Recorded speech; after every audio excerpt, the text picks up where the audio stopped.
हमारे साथ मुल्क के मारूफ वकील और सुप्रीम कोर्ट के मशहूर अधिवक्ता महमूद पराचा हमारे साथ हैं।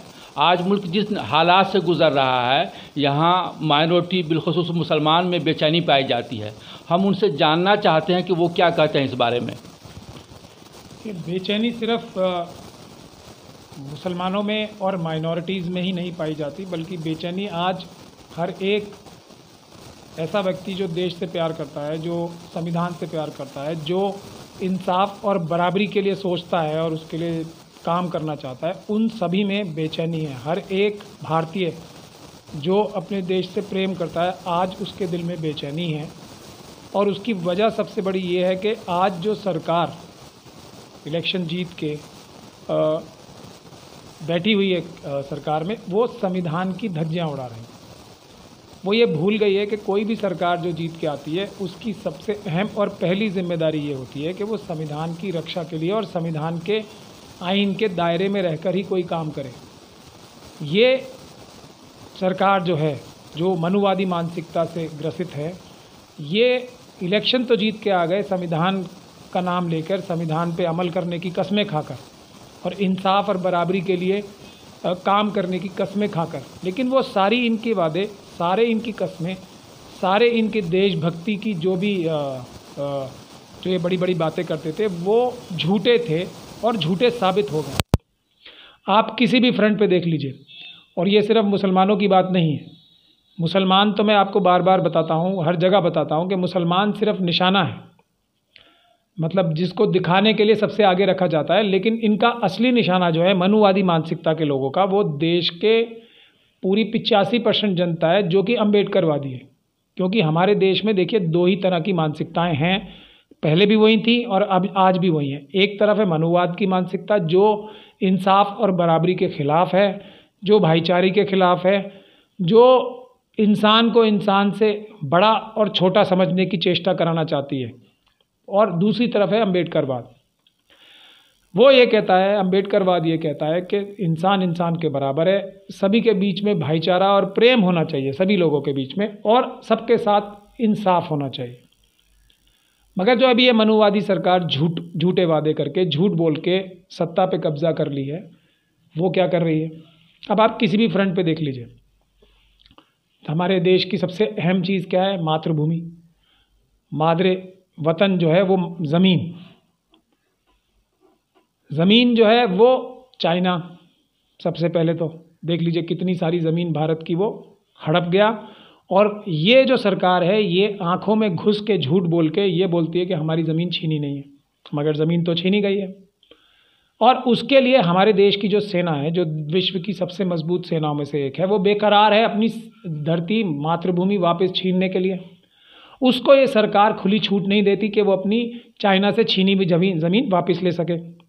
ये इतना बड़ा एंटी नेशनल काम है इस सरकार का, जिसकी कोई माफ़ी तलाफ़ी, जिसकी कोई कोर्स करेक्शन भी नहीं हो सकती जब तक कि कोई अच्छी सरकार ना आए और वो अपनी देश की एक एक इंच धरती जो चाइना ने अभी छीनी है वो वापस ले। और जो पहले से ही कब्जा करे बैठे हैं दो मुल्क नाजायज़ तरीके से, जिसमें एक चाइना और दूसरा पाकिस्तान, वो ज़मीन वापस ना ले तब तक इस देश के एक भी अम्बेडकरवादी, एक भी सच्चे भारतीय को रात को चैन से नींद नहीं आएगी। ये सरकार ये दोनों काम कभी नहीं करेगी। ड्रामा करने के लिए, झूठ बोलने के लिए कुछ भी करा लो इनसे। ये मैंने आपको चाइना का एग्जाम्पल दे दिया।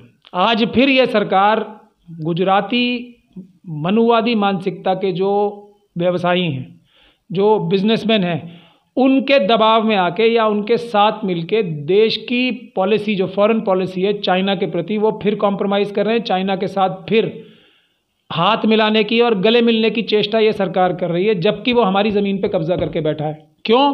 कि गुजराती मनुवादी मानसिकता के जो बिजनेसमैन हैं, और इसकी लिस्ट निकाली जानी चाहिए, हम लोग भी कुछ दिन बाद इसको शाया भी करेंगे, कि उन सब के जो बिजनेस इंटरेस्ट हैं, वो जो पार्टनर्स हैं चाइनीज़ कंपनी के साथ, वो देश की ना सिर्फ जो फाइनेंशियल पॉलिसी है, एक्सपोर्ट इंपोर्ट पॉलिसी है, उसको इन्फ्लुएंस करते हैं, उसको भारत के ख़िलाफ़ बनवाते हैं।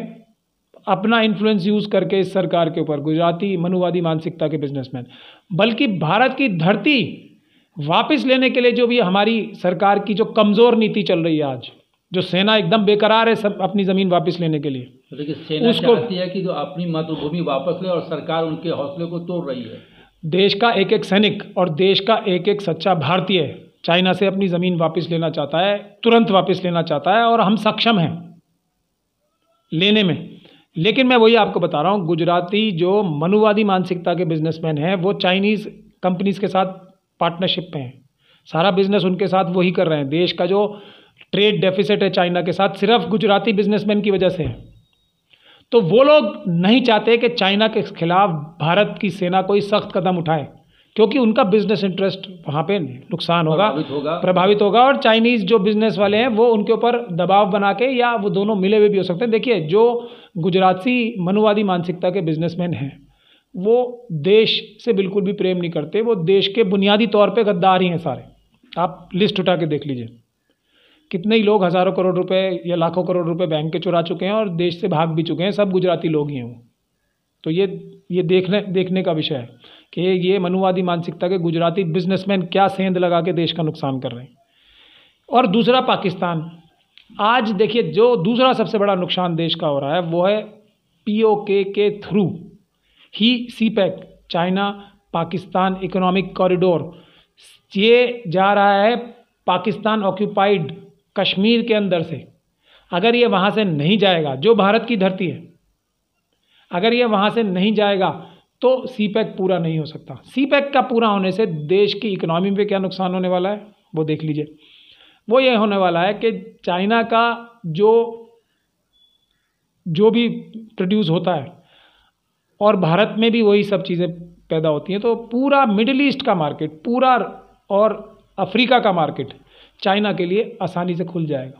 POK पे हमारे देश के जो ये हुकूमत है उसका रवैया बिल्कुल ढुलमुल है, देखिए कहना चाहेंगे आप? ढुलमुल नहीं है, फिर मैं आपको बता रहा हूँ, ये गुजराती जो मनुवादी मानसिकता के बिजनेसमैन हैं ये POK के प्रति भी देश की पॉलिसी को कमज़ोर बनवा रहे हैं। सेना को कितनी देर लगनी है POK को वापस लेने में? कम से कम उतना पोर्शन तो जो CPEC के अंदर से सड़क जा रही है, कम से कम वो तो ले लें वापस, कम से कम उसको तो रोक लें। और अगर सैनिक कार्रवाई कराना भी नहीं चाहते तो भी इंटरनेशनल डिप्लोमेटिक दबाव डाल के तो रुकवा सकते हैं CPEC को। आज 2 साल हो गए हम लोगों को चिल्लाते हुए कि CPEC को किसी भी हालत में से POK में से जाने से रोकना चाहिए। सरकार क्या एक सेंटेंस भी बोल रही है हमारी? ये देशभक्ति की बात करते हैं, ये गद्दारी है देश से या देशभक्ति है देश की कि POK के अंदर से जो CPEC की सड़कें जा रही हैं उसको रोकने के लिए सरकार चूं भी नहीं कर रही है।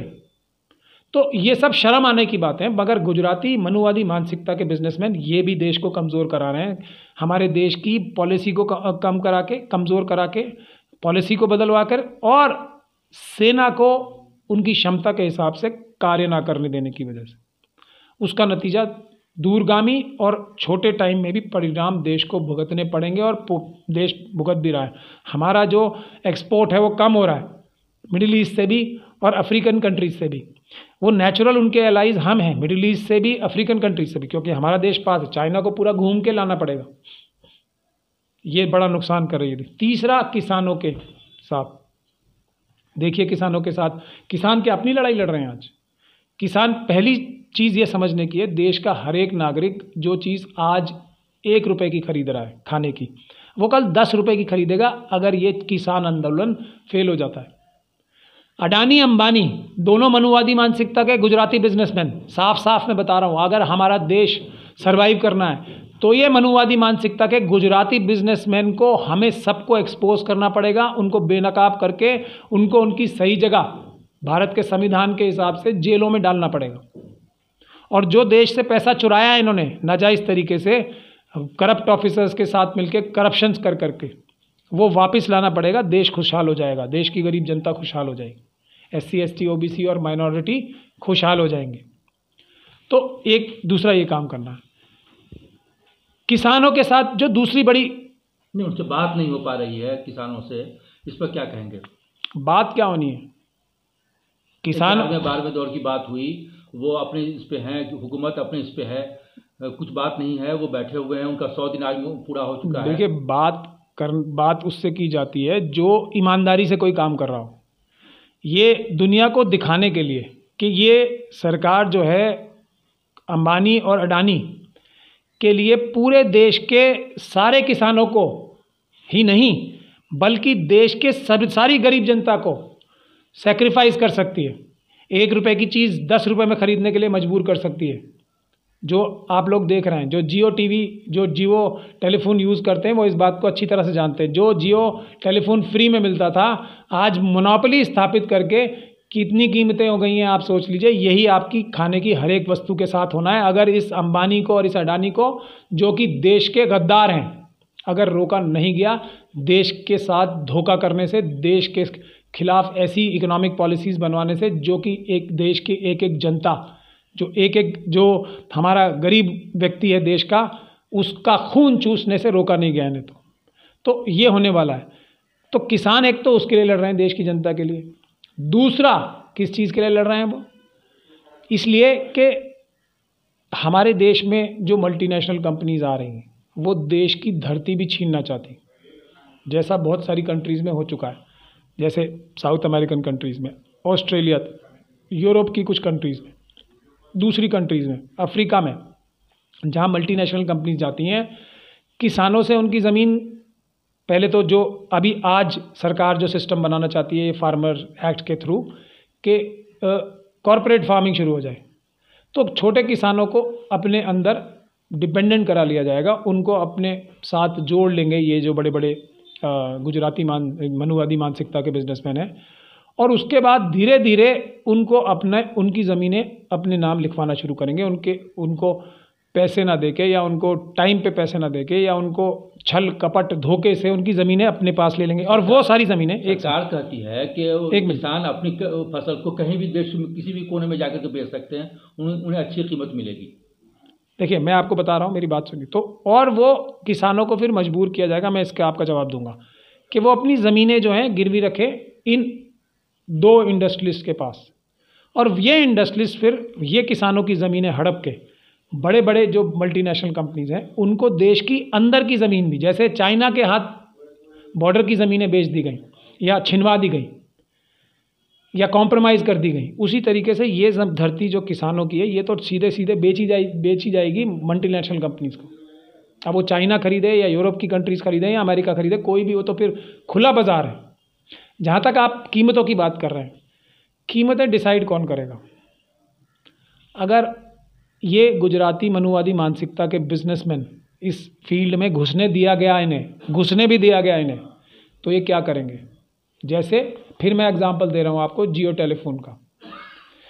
इतनी बड़ी बड़ी कंपनीज आज ख़त्म हो गई, और BSNL का एग्जांपल देना चाहता हूँ। जियो टेलीफोन के लिए, जियो कंपनी के लिए BSNL की सर्विसेज इस हद तक ख़राब की जा रही हैं। BSNL का पास सबसे बड़ा इंफ्रास्ट्रक्चर है, सबसे ज़्यादा ताकतवर अगर कोई कंपनी हो सकती है तो वो सरकारी BSNL की कंपनी है। जानबूझ के उस कंपनी को तबाह और बर्बाद किया जा रहा है ताकि अंबानी को इसके सारे एसेट्स, इसकी सारी जो वो हैं पैराफर्नेलिया है, जितने ये टावर्स हैं, वो सब अंबानी को बेच दिए जाएं, और फिर अंबानी डिसाइड करेगा कि 1 रुपये की कॉल होगी या 500 रुपये की कॉल होगी।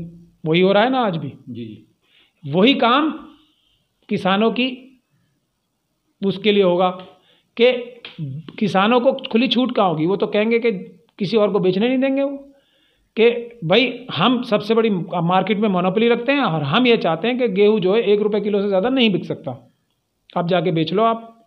क्योंकि अंबानी साहब क्या करेंगे, वो 50 पैसे किलो गेहूं जो है बेचना शुरू कर देंगे कुछ देर के लिए, जैसे जियो टेलीफोन ने किया, फ्री में बेचना शुरू कर देंगे।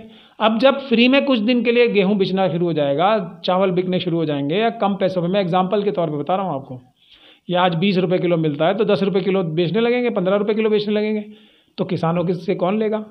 और जब किसान सब खत्म हो जाएंगे, वो बैंकरप्ट हो जाएंगे, कंगाल हो जाएंगे, अपनी ज़मीन बेचने पे मजबूर हो जाएंगे, तब वही जो अभी 15 रुपये किलो बेचेंगे गेहूं और चावल जो 5 रुपये किलो कम करके आज बेच रहे हैं, वो 10 गुना ज़्यादा बेच देंगे, फिर 100 रुपये पे बेचने लगेंगे। जब किसान ही ख़त्म हो जाएंगे, जब सारे किसान ही ये बन जाएंगे अडानी और अंबानी, तो ये इनकी चाल है। तो इसमें लेकिन किसान धोखे में नहीं आ रहे। तो किसान परेशान है। उसके बाद जो आप देखिए प्राइवेटाइजेशन हो रही है, देश के रेलवे बेचने की तैयारी हो रही है, एयर इंडिया तो बेच ही दी गई ऑलमोस्ट समझ लीजिए आप, फिर LIC बेचने की तैयारी हो रही है। ये सब चीज़ें देश की रीढ़ की हड्डी हैं, देश का जो तंत्र चल रहा है इन चीज़ों से चल रहा है। ये बेच देंगे गुजराती मनुवादी मानसिकता के लोगों के हाथ में, बिजनेसमैन जो है ऐसे, तो ये भी बर्बाद कर देंगे। तो ये सब जो कार्रवाई चल रही है, इसीलिए ज़रूरी ये है कि जो इस देश के सच्चे देशभक्त हैं, जैसे schedule caste, schedule tribe, minorities और OBC, इन लोगों को जो 85% है देश की जनता, जो सब अम्बेडकरवादी हैं, इन लोगों को एक साथ जुड़ना पड़ेगा, इन लोगों को एक साथ इकट्ठा होना पड़ेगा। और ये जो बाकी मनुवादी मानसिकता के लोग हैं चंद, उनको उनकी सही जगह जेलों में भिजवाना पड़ेगा, संविधान के तरीके से, शांतिपूर्ण तरीके से। यही अगर ऐसा करने में हम लोग जो लगे हुए हैं बहुत दिन से सफल हो जाएंगे, तो भारत जो है दुनिया का सबसे ताकतवर मुल्क बन जाएगा, तुरंत ही बन जाएगा। दुनिया की कोई ताकत उस समय भारत को सबसे ताकतवर, सबसे खुशहाल देश बनने से नहीं रोक सकती। Thank you. ये थे सुप्रीम कोर्ट के प्रसिद्ध वकील महमूद पराचा साहब, जिन्होंने कहा कि देश में गुजराती मनुवादी बिजनेसमैन ने के सामने हुकूमत ने इस देश को बेच दिया है और उसके फ़ायदे के लिए, उसके बिजनेस के लिए हुकूमत तमाम कारखानों को, बड़े बड़े जो इदारों को गिरवी रख दिया है और वो कॉरपोरेट कर रही है। किसानों के बारे में उन्होंने कहा कि किसान देश हित के लिए लड़ रहे हैं, लेकिन हुकूमत जो है उनके खिलाफ काम कर रही है। नई दिल्ली से शकील अहमद रहमानी, नौशाद उस्मानी के साथ मशरिक़ न्यूज़ TV, दिल्ली।